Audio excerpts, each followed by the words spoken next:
कर्पूरगौरं करुणावतारं संसारसारं भुजगेन्द्रहारं सदा वसन्तं हृदयारविन्दे भवं भवानी सहितं नमामि।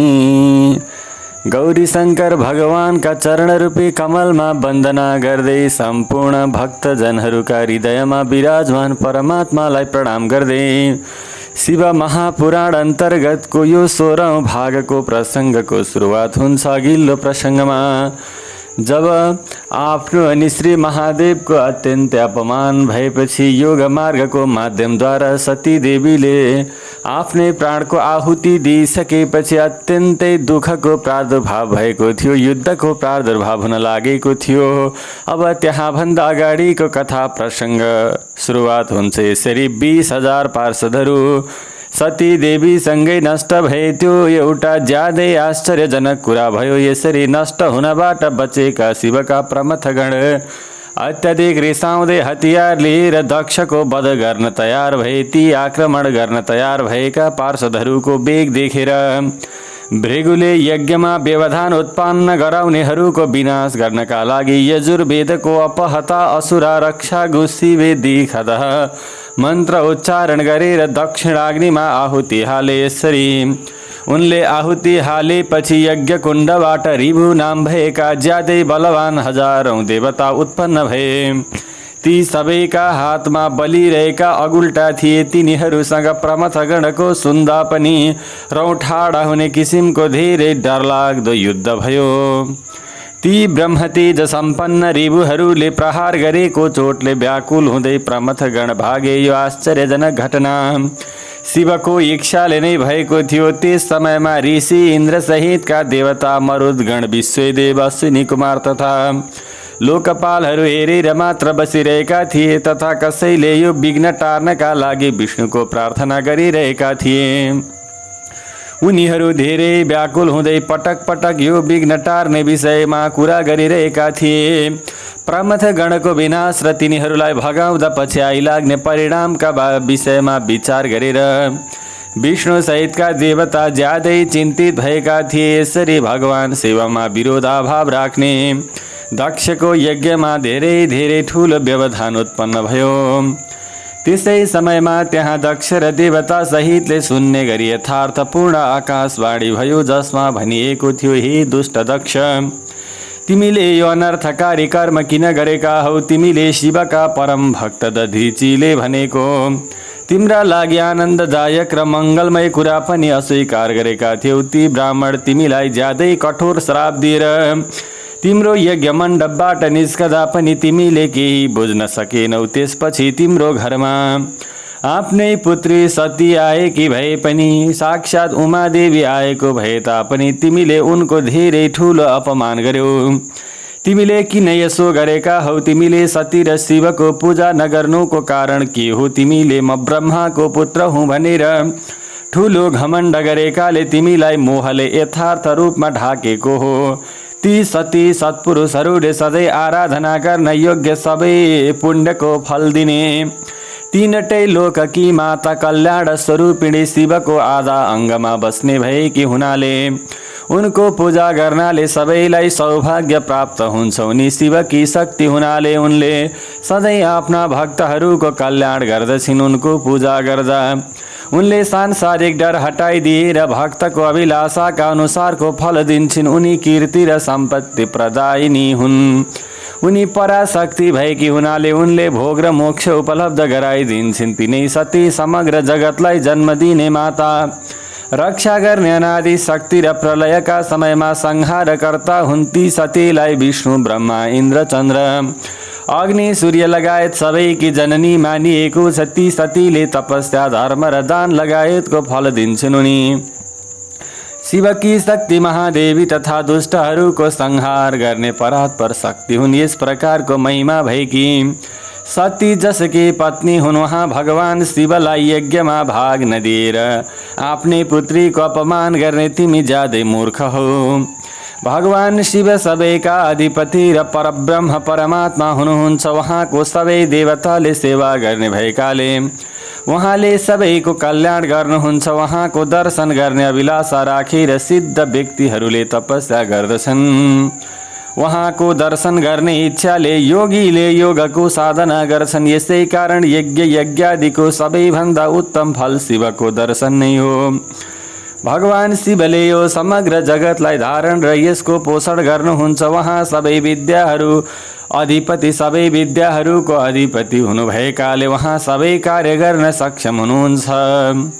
उहाँ आदि विद्याका सर्वोत्कृष्ट स्वामी र सबै मङ्गलको पनि मङ्गल हुनुहुन्छ। तिमीले आज उहाँकी शक्तिको अपमान गरेकाले यो यज्ञ त नष्ट हुनेछ। यहाँ अन्य धेरै विध्वंसहरू हुनेछन्, किनकि पूजन गर्न योग्यको पूजा नगरेपछि जसलाई सम्मान गर्नु पर्दछ त्यो सम्मान नगरेपछि त्यहाँ अमङ्गल हुन्छ। तिमीले परम पूजनीय शिव स्वरूपिणी सतीको पूजा गरेनौ, सतीको सम्मान गरेनौ, जसका चरणको धुलो शेषनागले प्रसन्नतापूर्वक सधैँ आफ्ना 1000 शिरमा लगाउँछन्, जसका चरणको निरन्तर ध्यान गरेर ब्रह्माले ब्रह्मत्व प्राप्त गरे, जसका चरणको ध्यान र पूजा गरेर इन्द्र सहितका लोकपालले आफ्नो उत्तम पदलाई प्राप्त गरे। उहाँ भगवान शिव समग्र जगतका पिता र शक्ति स्वरूपा सती माता हुन्। तिमीले ती माता पिताको अनादर गरेकाले तिम्रो अवश्य पनि कल्याण हुने छैन।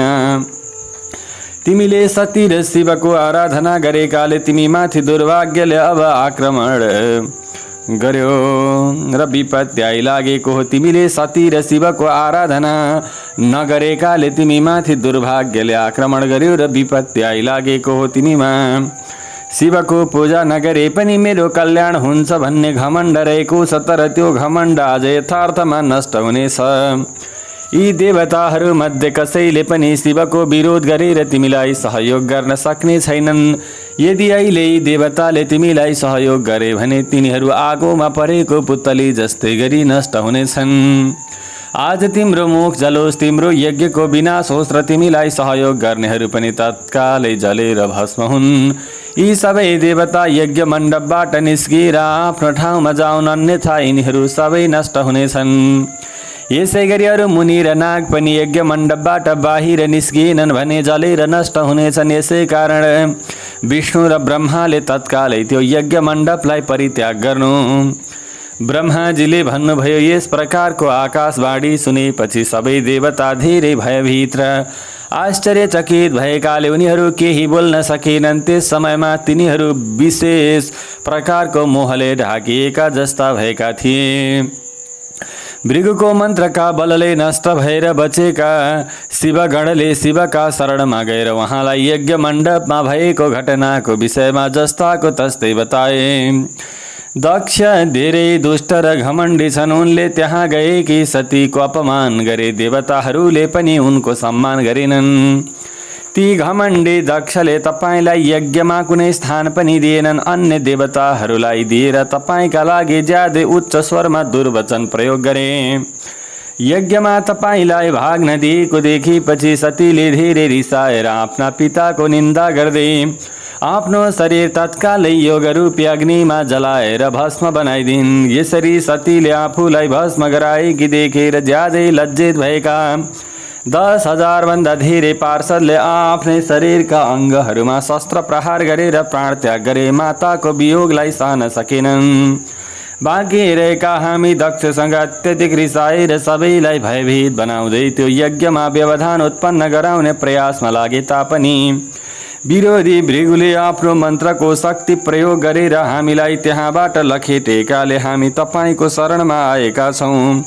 हामीलाई त्यो भयबाट यथार्थ रूपमा मुक्त गरिदिनुहोस्। त्यो यज्ञमा दक्ष सहितका सबै दुष्टहरूले आफ्नो अहङ्कार देखाउँदै तपाईँको धेरै अपमान गरेका थिए। ब्रह्माजीले भन्नुभयो, आफ्ना पार्षदहरूका यस प्रकारका कुरा सुनेपछि भगवान शिवले त्यहाँ भएको घटनाका विषयमा यथार्थ रूपमा जान्ने अभिप्रायले तिमीलाई सम्झनुभयो। तिमी अलौकिक दृष्टि सम्पन्न भएकाले उहाँले सम्झने बित्तिकै तिमीले त्यहाँ पुगेर शिवलाई प्रणाम गर्यौ।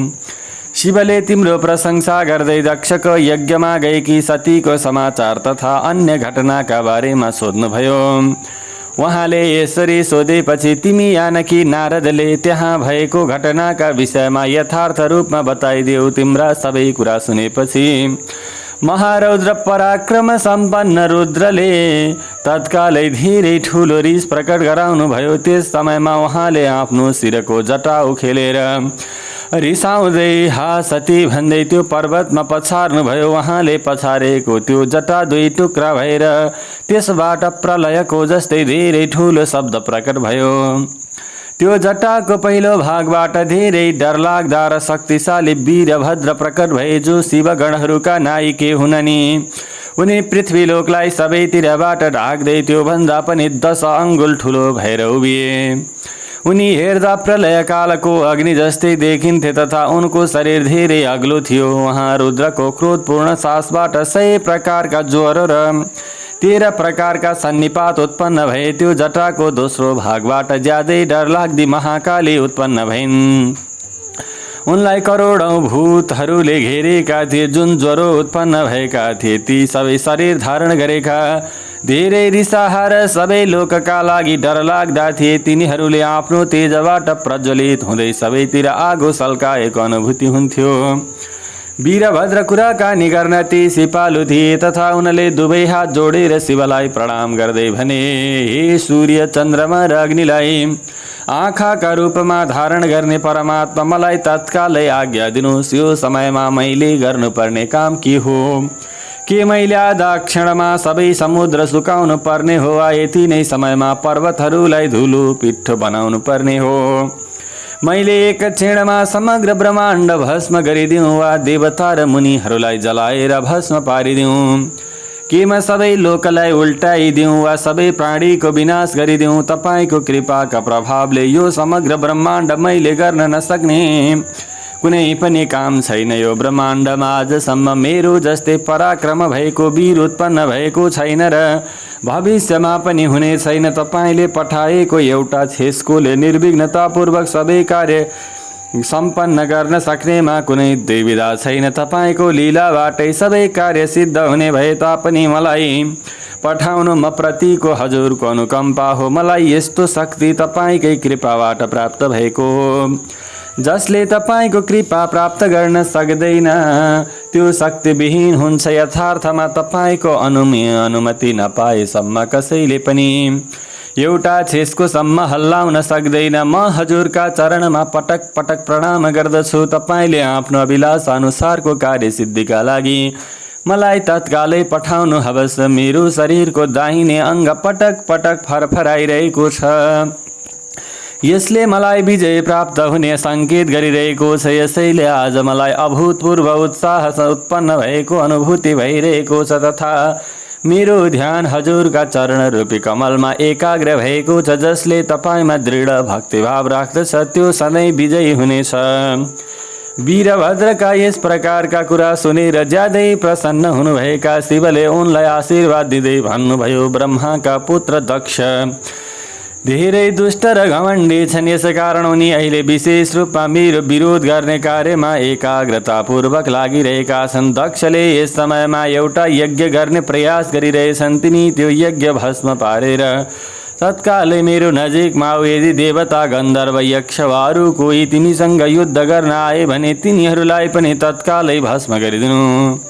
जुन देवता दधिचीका कुरा स्वीकार गरेर त्यहाँ बसेका छन् तिमीले तिनीहरूलाई पनि जलाएर भस्म गरिदिनु। त्यो यज्ञमा अहङ्कारपूर्ण किसिमले सहभागी हुने सबै मेरा विरोधी भएकाले तिनलाई अग्निमय मायाले जलाएर भस्म बनाइदेऊ। जो दक्षको यज्ञ मण्डपमा आफ्नी पत्नी र त्यसको सारा रूपे उपकरण सहित बसेका छन् तिनीहरू सबैलाई भस्म बनाएर चाँडै आऊ। तिमी त्यहाँ जाँदा विश्वदेव सहितका देवताले तिम्रो स्तुति गरे तापनि तिनीहरूलाई पनि भस्म बनाएर मात्र छोड्नु। त्यहाँ दक्ष सहितका सबैलाई भस्म बनाएर कलशहरूमा राखेको पानी तिमीले लीलापूर्वक पिउनु। जो वैदिक मर्यादा पालन गर्ने कालको पनि शत्रु र सबैको परमात्मा हुनुहुन्छ, उहाँ भगवान शिवले रिसले आँखा राता राता बनाउँदै सती देवीलाई हृदयले सम्झिँदै वीरभद्रलाई यस्तो आज्ञा दिनुभयो। भगवान शिवका यस प्रकारका कुरा सुनेपछि वीरभद्रले प्रसन्न हुँदै उहाँलाई प्रणाम गरे।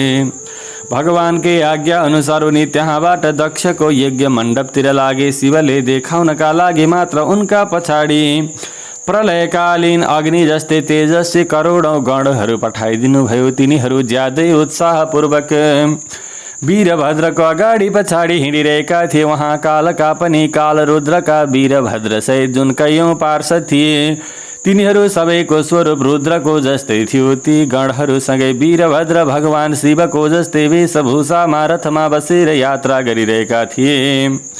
उनका 1000 हात थिए भने उनको शरीरमा नागराज भिरिएका थिए तथा वीरभद्र ज्यादै बलवान र डरलाग्दा देखिन्थे। उनको रथ ज्यादै ठुलो थियो, त्यसलाई 10,000 सिंहले तानेका थिए। त्यसै गरी अति बलवान धेरै सिंह, बाघ, मगर जातका गोही माछा र हजारौं हात्तीले त्यो रथको पछाडिको भागको रक्षा गरिरहेका थिए। यसरी नै दक्षको यज्ञ विनाश गर्नका लागि देवीहरू काली, कात्यायनी, ईशानी, चामुण्डा, मुण्डमर्दिनी, भद्रकाली, भद्रा, त्वरिता, वैष्णवी सहितका नवदुर्गा तथा सबै भूतगण सहित महाकाली हिँडिन्। शिवको आज्ञाका अनुसार डाकिनी, साकिनी, भूत, प्रमथगण, गुह्यक, कुष्माण्ड, पर्पट, चटक, ब्रह्म, राक्षस, भैरव, क्षेत्रपाल समेत तत्कालै हिँडे। यी बाहेक 64 गण सहित योगिनीहरूको मण्डल पनि धेरै रिसाउँदै दक्षको यज्ञ मण्डपतिर लागे। यसरी वीरभद्रसँग कोटि कोटि गण र अनेकौं प्रकारका गणपति गए। त्यो समयमा अनेकौं प्रकारका शब्द निकाल्ने विभिन्न प्रकारका बाजाहरू बज्न थाले। यस प्रकारले प्रमथगण सहित वीरभद्र दक्षको यज्ञ भइरहेको ठाउँतिर लागेपछि दक्ष र त्यहाँ भएका देवताहरूले अनेकौं प्रकारका अशुभ लक्षणहरू देख्न थाले तथा यज्ञको विनाश हुने सूचना दिने उत्पात देखिन थाल्यो। दक्षको देब्रे आँखा, देब्रे पाखुरा र देब्रे तिघ्रा फरफराउन थाले। यसरी देब्रे अङ्ग फरफराउनु यथार्थ रूपमा शुभको सङ्केत थियो तथा त्यसले विभिन्न प्रकारको कष्ट आइलाग्ने सङ्केत गरिरहेको थियो। त्यस समयमा दक्षको यज्ञ मण्डप भएको भूमि हल्लिन थाल्यो। दक्षले दिउँसोको समयमा आश्चर्यजनक तारा देख्न थाले तथा सबै दिशामा अन्धकार फैलिएको थियो। सूर्यमण्डल धुमिल देखिन थाल्यो। त्यसमा हजारौं घेरा परेकाले त्यो धेरै डरलाग्दो भएको अनुभूति हुन्थ्यो। आकाशबाट बिजुली र आगो जस्तै प्रकाशमय तारा टुक्रिएर खस्न थाले। अन्य धेरै डरलाग्दा अपशकुनहरू देखिन थाले। यसै समयमा आकाशवाणी भयो जसले देवताहरू र विशेष गरेर दक्ष प्रजापतिलाई आफ्नो कुरा सुनाउन थाल्यो। आज तिम्रो जन्म धिक्कार भएको छ। आकाशवाणीले भन्यो, तिमी महामूर्ख र धेरै पापी रहेछौ। आज तिमीले कसैले टार्न नसक्ने दुःख पाउनेछौ। अब तिम्रो कोकोहोलो पनि सुनिने छैन। जुन अविवेकी देवता आकाशवाणीलाई पनि नमानेर अहिलेसम्म यज्ञ मण्डपमा बसेका छन् तिनीहरूले पनि दुःख पाउनेमा कुनै दुविधा छैन। आकाशवाणीका यस प्रकारका कुरा सुनेर तथा यसभन्दा पहिलेको अशुभको सङ्केत गर्ने लक्षण देखेर दक्ष र त्यहाँ भएका देवता ज्यादै भयभीत भए। त्यस समयमा दक्ष मनमा नै ज्यादै व्याकुल भएर काँप्दै विष्णुका शरणमा गए। उनले डरका कारणले होस गुमाएका थिए। विष्णुलाई प्रणाम गरेर उनको स्तुति गरेर भने, हे विष्णु, तपाईँले मेरो र मेरो यज्ञको रक्षा गरिदिनुहोस्। तपाईँ नै यज्ञ स्वरूप, यज्ञको कर्म र यज्ञको रक्षक हुनुभएकाले तपाईँले मेरो यज्ञको रक्षा गरेर मेरो कल्याण गरिदिनुहोस्। ब्रह्माजीले भन्नुभयो दक्ष यसरी अनेकौं प्रकारको प्रार्थना गर्दै विष्णुका चरणमा परे उनको चित्त व्याकुल भएको थियो। त्यसपछि विष्णुले मनमा धेरै ठुलो चञ्चलता उत्पन्न भएका दक्षलाई उठाएर उनले यसभन्दा पहिले भनेको कुराका आधारमा शिवको स्मरण गर्नुभयो। यस प्रकारले शिवको स्मरण गर्दै शिव तत्त्वका ज्ञाता विष्णुले दक्षलाई सम्झाउँदै भन्नुभयो, म तिमीलाई तात्विक कुरा बताउँछु, तिमी ध्यानपूर्वक सुन। मेरा यी वचन तिम्रा लागि यथार्थ रूपमा कल्याणदायक र महामन्त्र जस्तै आनन्ददायक हुनेछन्। तिमीलाई तत्त्वको ज्ञान नभएकाले तिमीले सबैका अधिपति परमात्मा शिवको अपमान गर्यौ। परमात्माको अपमान गर्नाले सबै कार्य पूर्ण रूपमा फलविहीन हुन्छन्। यसबाहेक पाइला पाइलामा विपत्ति पनि आइलाग्दछ। जसले पूजा गर्न योग्य व्यक्तिको नभएर अयोग्यको पूजा गर्दछन् त्यसलाई दरिद्रता, मृत्यु र भय जस्ता सङ्कट आइलाग्छन्। यसै कारण तिमीले आफ्नो समग्र शक्ति लगाएर शिवको सम्मान गर्नुपर्दछ। शिवको अपमान गरेको कारणले, सतीको अपमान गरेको कारणले, आफ्नै छोरीलाई मर्न बाध्य बनाएको कारणले तिमीलाई यस प्रकारको भय आइलागेको हो। तिमीमाथि आइलागेको सङ्कट टार्नलाई हामी असमर्थ छौँ। विष्णुका यस प्रकारका कुरा सुनेपछि धेरै चिन्तित भएका दक्ष फुस्रो अनुहार लगाएर पृथ्वीमा उभिएको भए। यस समयमा भगवान शिवले पठाएका वीरभद्र आफ्नो सेनासहित यज्ञ भइरहेको ठाउँमा आइपुगे। तिनीहरू सबै रुद्र जस्तै सुरवीर, निर्भय र पराक्रमी थिए। भगवान शिवको आज्ञा अनुसार आएका गणहरूको गणना गर्न सम्भव थिएन। रुद्रका ती सैनिकले ज्यादै ठुलो वा सिंहको जस्तो आवाजमा गर्जना गर्न थाले। तिनीहरूको गर्जनाले तीनवटै लोक गुन्जायमान भई आकाशलाई धुलोले ढाकेको थियो र सबै दिशा अन्धकारले ढाकिए तथा 7वटा द्वीप सम्पन्न पृथ्वी अत्यन्तै व्याकुल भएर पर्वत, वन र ससाना झाडी सहित हल्लिन थालिन् भने समुद्रहरूबाट ज्वारभाटा निस्कन थाले। यसरी तीनटै लोकको विनाश गर्न सक्षम त्यो विशाल सेना देखेर देवता सहित सबै ज्यादै आश्चर्यचकित भए। त्यो सेनाको काम देखेर दक्षको मुखबाट रगत बग्न थालेकाले उनले आफ्नी पत्नी सहित विष्णुका चरणमा लौरो जस्तै गरी लडेर भन्न थाले, मैले तपाईका बलका आधारमा यो यज्ञ आरम्भ गरेको हुँ, किनकि सत्कर्मको सिद्धिका लागि तपाईँलाई प्रमाण मानिन्छ। तपाईँ कर्महरूको साक्षी र यज्ञहरूको प्रतिपालक हुनुहुन्छ। तपाईँ वेद अनुसारको धर्म र ब्रह्मको रक्षक हुनुहुन्छ, ब्रह्माको रक्षक हुनुहुन्छ। यसै कारण तपाईँ सबैको प्रभु हुनुभएकाले तपाईँले मेरो यज्ञको रक्षा गरिदिनुहोस्। दक्षका यस प्रकारका ज्यादै दुःखदायी कुरा सुनेपछि विष्णुले शिव तत्त्वको ज्ञान नभएका दक्षलाई सम्झाउने सिलसिलामा भन्नुभयो, मैले तिम्रो यज्ञको रक्षा गर्नुपर्नेमा कुनै दुविधा छैन, किनकि मैले धर्म पालनाको विषयमा गरेको प्रतिज्ञा सबैतिर प्रख्यात भएको छ। तर दक्ष मेरो कुरा ध्यानपूर्वक सुन। यस समयमा तिमीले आफूमा भएको वैरभाव सम्पन्न बुद्धि परित्याग गरिदेऊ।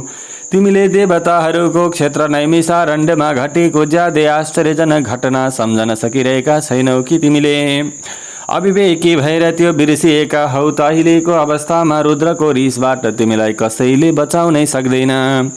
जसले तिम्रो रक्षा गर्ने प्रयास गर्छ त्यसले आफ्नो कुबुद्धिको परिचय दिन्छ। तिमीलाई कर्म र अकर्मको ज्ञान छैन तथा कर्मले मात्र केही गर्न सक्दैन। जसको सहयोगमा कर्म केही गर्न सक्षम हुन्छ त्यसैलाई स्वकर्म सम्झ। भगवान शिव बाहेक अन्य कुनै कर्ममा कल्याण गर्ने शक्ति रहेको छैन। जसले शान्त भएर आफ्नो मनलाई परमात्मामा एकाग्र गराएर उहाँको भक्ति गर्दै कार्य गर्छ त्यसैलाई भगवान शिवले त्यो कर्मको फल दिनुहुन्छ। जुन मनुष्य ज्ञानको सहयोग लिएर नास्तिक हुन्छ वा जसले ईश्वर मान्दैन त्यो 100 कोटि कल्पसम्म नरकमा परिरहन्छ। त्यसपछि त्यो कर्मको पासोले बाँधिएको जीवले प्रत्येक जन्ममा नरकको यातना भोग्छ, किनकि उसले सकाम कर्म मात्र गरिरहेको हुन्छ। यो यज्ञ मण्डपमा आइपुगेका वीरभद्र भगवान शिवको रिसरूपी अग्निबाट प्रकट भएका हुन्। यिनी अहिले सबै रुद्रगणका अधिपति हुन्। यिनी हामीहरूको विनाश गर्ने अभिलाषा लिएर आएकोमा पनि कुनै दुविधा छैन। यिनले गर्न नसक्ने कुनै कार्य पनि छैन। यसै कारण ज्यादै शक्तिशाली वीरभद्र सबै देवतालाई जलाएर मात्र शान्त हुनेछन्। म भ्रममा परेर यहाँ बसेकाले मैले पनि तिमीसँगै कष्ट सहनु पर्नेछ। विष्णुले यस प्रकारका कुरा गरिरहेका अवस्थामा सबै देवताले वीरभद्र सहित शिवका गणहरूको सेना रूपी समुद्र उर्लिरहेको देखे। त्यो यज्ञ मण्डपमा देवता र शिवका गणहरूका बीचमा डरलाग्दो युद्ध हुन थाल्यो। त्यो युद्धमा सबै देवता पराजित भएर भाग्ने सिलसिलामा तिनीहरू एक्लै भागेर स्वर्गलोक गए। त्यस समयमा इन्द्र सहितका लोकपाल मात्र धैर्यतापूर्वक त्यो अति डरलाग्दो युद्ध भूमिमा उत्साहपूर्वक डटिरहे। त्यसपछि इन्द्र सहितका देवताले त्यो युद्ध भूमिमा बृहस्पतिलाई नमस्कार गर्दै भने, तपाईले शीघ्रतापूर्वक हाम्रो विजय हुने उपाय बताइदिनुहोस्। तिनीहरूका यस प्रकारका कुरा सुनेपछि बृहस्पतिले शिवको सम्झना गर्दै माया ज्ञानले ढाकिएका इन्द्रसँग भने, विष्णुले यसभन्दा पहिले बताएका कुरा अहिले प्रत्यक्ष भएको छ।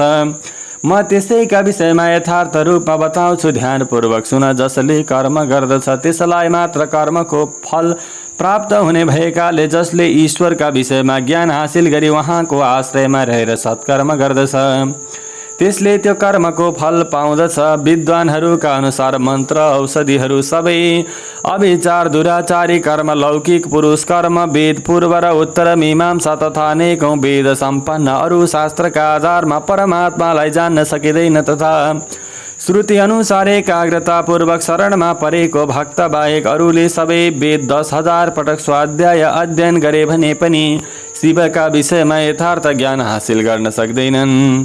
यसै कारण शिवको कृपा भएपछि मात्र शान्त निर्विकार शिव तत्त्वको ज्ञान प्राप्त हुन्छ। म कर्तव्य र अकर्तव्य बारेमा विचार गरेर मात्र यसका सम्बन्धमा बताउँछु। तिमी मेरो कुरा ध्यानपूर्वक सुन। तिमी आज अन्य लोकपाल सहित अज्ञानी बनेर दक्षको यज्ञमा आएकाले यहाँ के पराक्रम देखाउँछौ?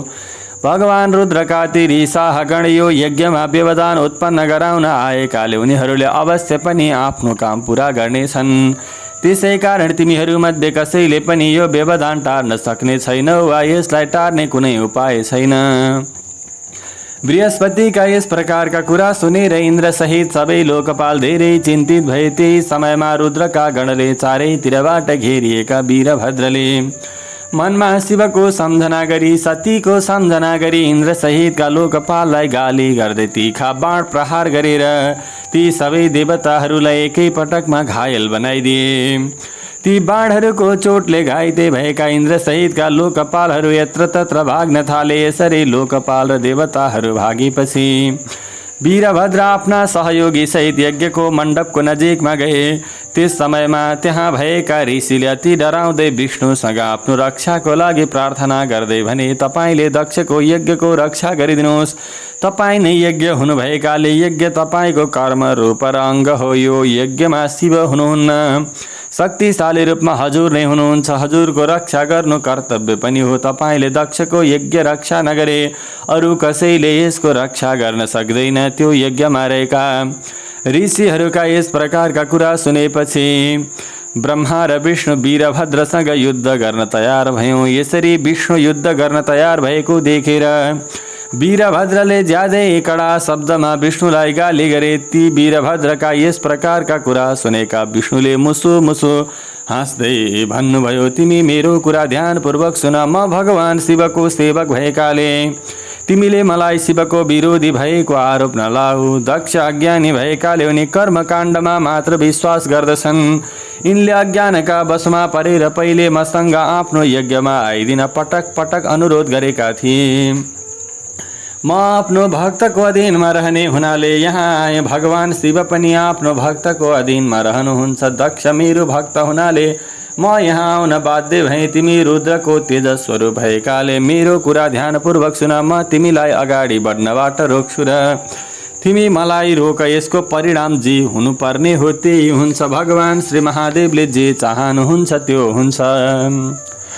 विष्णुका यस प्रकारका कुरा सुनेपछि वीरभद्रले हाँस्दै भने, मैले तपाईँको परीक्षण गर्नका लागि अति कडा कुरा गरेको थिएँ। यसैले अब यथार्थ कुरा बताउँछु। वेदका अनुसार तपाईँ र शिवमा कुनै भिन्नता छैन तथा वेद शिवको आज्ञा हो। भगवान शिवको आज्ञा अनुसार हामी सबै उहाँका सेवक भए तापनि अहिले मैले बताउन लागेको कुरा हालको विषय वस्तुसँग सम्बन्धित छ। विष्णुले भन्नुभयो, तिमी निसङ्कोच मसँग युद्ध गर। तिम्रा शस्त्रहरूले यथार्थ रूपमा मेरो शरीर भरिएपछि मात्र म आफ्नो धाममा जानेछु। वीरभद्रसँग यस प्रकारका कुरा गरिसकेपछि विष्णु युद्ध गर्न तयार भएकाले आफ्ना सबै गणसहित वीरभद्रले पनि युद्धको तयारी गरे। त्यसपछि विष्णु र वीरभद्रका बीचमा धेरै डरलाग्दो युद्ध आरम्भ भयो। यो युद्धमा वीरभद्रले विष्णुको सुदर्शन चक्रलाई स्तम्भित बनाइदिँदै श्राङ्ग धनुष 3 टुक्रा बनाइदिए। यसपछि मर सरस्वतीद्वारा बोधित भएका विष्णुले ती वीरभद्र सहनै नसकिने तेज सम्पन्न भएको जानेर त्यहाँबाट अन्तर्धान हुने विचार गर्नुभयो। तथा अन्य देवतालाई पनि यो सबैले सतीलाई गरेको अपमानको फल हो। सती देवीलाई त्यसरी आफ्नै माइती घरमा आएर अपमानित भएर मृत्यु हुनेसम्म अवस्था आउँदा पनि मुख बसेका यी देवताहरूले हामीले अवश्य पनि अब यसको फल भोग्नु पर्दछ। पराजय त अवश्य स्वीकार हुनेछ, अरू के पनि भोग्नु पर्नेछ। एउटी नारीको यसरी अपमान भएको सहनुले, त्यसको प्रतिकार नगर्नुले के कुरा भोग्नु पर्ने हो। तिनीहरूमा यो सङ्कटको सामना गर्ने सामर्थ्य थिएन। यो सबै कुराको ज्ञान भएका ती देवताहरू मनमनै शिवलाई सम्झँदै आफ्ना सेवक सहित आफ्ना लोकमा गए। म यानकी ब्रह्मा पनि आफ्नो पुत्रले ज्यादै दुःख पाएको देखेर पीडित हुँदै सत्यलोकमा गएर आफ्नो कर्तव्यका विषयमा विचार गर्न थाले। यसरी म र विष्णु गएपछि सबै मुनि सहित यज्ञको आधार मानिएका देवता शिवका गणहरूबाट पराजित भएकाले त्यहाँबाट भागे। त्यस प्रकारको विनाश देखेर तथा त्यो महायज्ञको छिट्टै विध्वंस हुन लागेको बुझेर ज्यादै भयभीत भएकाले त्यो जुन यज्ञ थियो त्यो पनि मृगको रूप धारण गरेर त्यहाँबाट भाग्यो। त्यो मृगको रूप धारण गरेर आकाशतिर भागिरहेको देखेर वीरभद्रले त्यसलाई समाएर त्यसको टाउको काटिदिए। यसपछि उनले मुनि र देवतालाई अङ्गविहीन बनाइदिए तथा धेरैको वध गरिदिए। ती ज्यादै प्रतापी वीरभद्रले भृगुलाई उचालेर पछार्दै उनको छातीमा घोडाले टेकेर उनका दारी जुङ्गा उखेलिदिए तथा चण्डले तत्कालै पुसाका दाँत उखेलिदिए। किनकि प्राचीन कालमा दक्षले शिवलाई गाली गर्दाका अवस्थामा उनी दाँत देखाएर हाँसेका थिए। नन्दीले ज्यादै रिसाउँदै भगलाई पृथ्वीमा पछारेर उनका दुवै आँखा निकालिदिए। किनकि दक्षले शिवलाई श्राप दिएको अवस्थामा उनले आँखाको सङ्केतले त्यसको अनुमोदन गरेका थिए। त्यस समयमा रुद्रका गणहरूले स्वधा स्वाहा र दक्षिणा देवीहरूको ठुलो दुर्दशा गरिदिए। त्यहाँ जुन मन्त्र तन्त्र तथा अरू जे जति थिए तिनीहरूको धेरैले तिरस्कार गरे तथा दक्ष अति डराएको हुनाले अन्तर्वेदीभित्र लुके वीरभद्रले खोजी गर्दा भेट्टाएपछि उनका दुवै गालामा समाएर टाउकोमा प्रहार गरे। तर योगका प्रभावले दक्षको शिर अवैध भएको हुनाले काटिएन। यसपछि वीरभद्रलाई कुनै पनि अस्त्र शस्त्रले यिनको टाउको काट्न नसकिने कुराको ज्ञान भएपछि उनले दक्षको छातीमा घोडाले थिचेर आफ्ना दुवै हातले गर्दन बटारेर शरीरबाट अलग गरिदिए। त्यो टाउको अग्निकुण्डमा हवन गरिदिए। त्यसपछि जसरी सूर्य धेरै डरलाग्दो अन्धकार हटाएर उदाउँछन् त्यसै गरी दक्षको यज्ञ विनाश गरेर ज्यादै सन्तुष्ट भएका वीरभद्र कैलाश पर्वतमा गए। यसरी वीरभद्र काम सम्पन्न गरेर आएको देख्नु भएपछि उहाँले उनलाई प्रमथ गणहरूको अधिपति बनाइदिनु भयो। ब्रह्माका यस प्रकारका कुरा सुनेर ज्यादै आश्चर्यचकित भएका नारदले प्रसन्नतापूर्वक भने, विष्णु शिवलाई छाडेर अरू देवताहरूसँगको दक्षको यज्ञमा किन जानुभयो? वहाँ उनको तिरस्कार भएको थियो। उनलाई भगवान शिवको तत्त्वको ज्ञान थिएन तथा उनले अज्ञानी पुरुषले जस्तै गरे रुद्रका गणहरूसँग युद्ध गर्नुको कारण के हो र? यो कुराको मेरो मनमा दुविधा उत्पन्न भएको हुनाले तपाईँले यथार्थ कुरा बताएर ममा उत्पन्न भएको शङ्का निवारण गरिदिएर मनलाई उत्साहित बनाउने शिवको चरित्रका विषयमा प्रकाश पारिदिनुहोला। तब तत्त्वं न जानामि कीदृशोऽसि महेश्वर, यादृशोऽसि महादेव तादृशाय नमो नमः। ओम अस्तु। हवस्त दर्शक महानुभावहरू, यही प्रसङ्ग सहित शिव महापुराणको आजको प्रसङ्गको पनि समापन भएको छ। भोलिको श्रृङ्खलामा यसपछिका प्रसङ्गहरू लिएर उपस्थित हुनेछौँ। देवादिदेव महादेवको गौरी शङ्कर भगवानको परम कृपा हजुर तथा हजुरका परिवारगणमा सदा सर्वदा रहिरहोस्। नमस्कार।